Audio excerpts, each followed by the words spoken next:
Is that kind of a completion of like the first? We kind of said maybe there's like three Oh, kind yeah, of there's signs. three.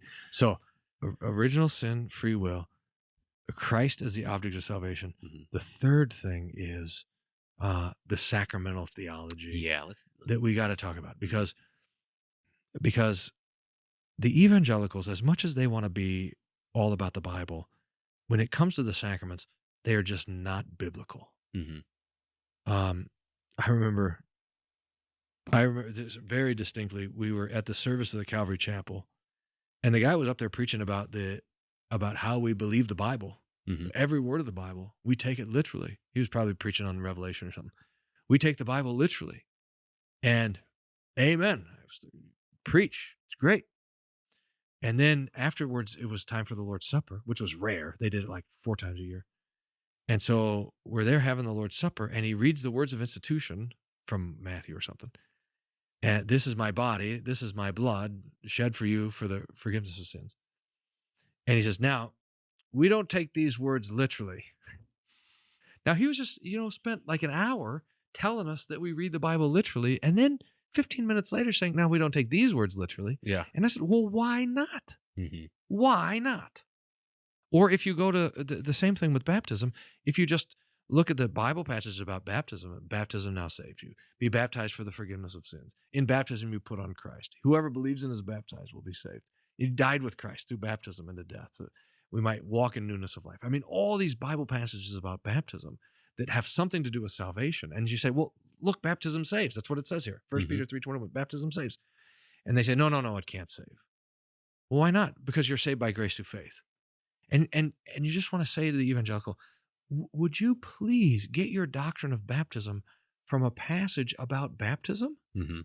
Because all of your doctrine of baptism is drawn from passages about grace. And you apply it to baptism, assuming that baptism is a work, not because of a biblical doctrine, but because of your kind of Gnostic presuppositions of internal things are gracious and external things are works. Mhm.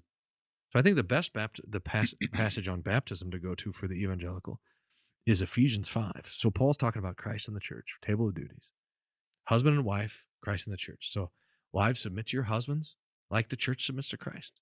Husbands, love your wives like Christ loves the church and gives himself up for her, that he might wash her with the washing of the word and cleanse her. Mm.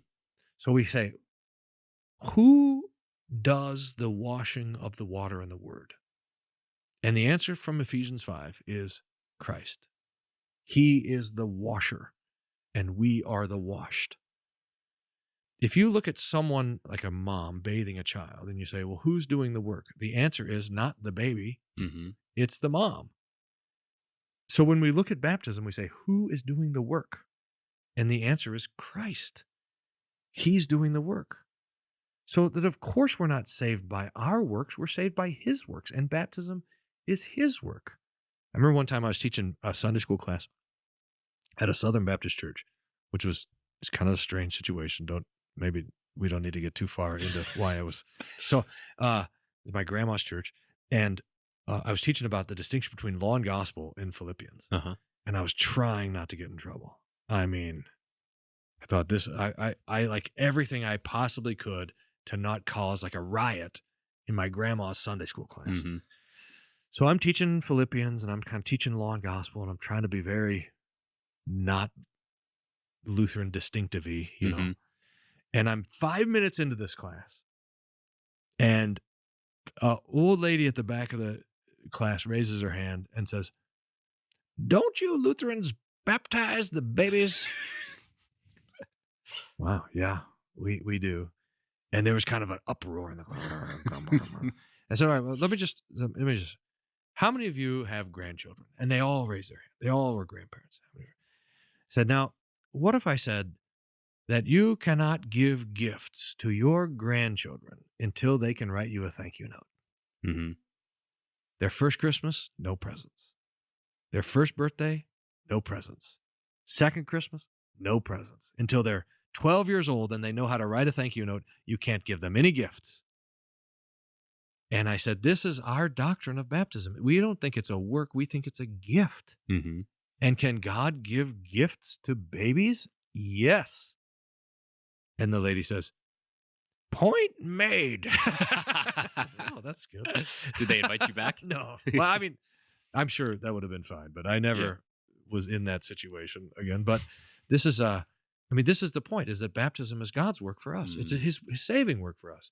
Now, the evangelical wants to see the death of Jesus and the sacraments as distinct things. Mm. And if the sacraments are saving, then that somehow for their mind means that the cross is not saving. So here's how Luther says it, and I think this is brilliant.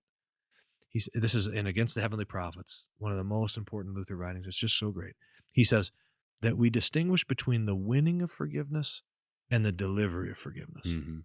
So the forgiveness of sins is won on the cross, and it's delivered in the Word and Sacraments. So the thing that the sacrament of baptism and absolution in the Lord's Supper, the thing that it's doing is bringing to us the victory of Jesus on the cross. Mhm. It's not apart from the cross or separate from the cross.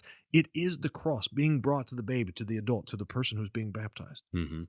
And so it's not in any way separate or apart from the saving work of the death of Christ. It's that saving work of Christ applied.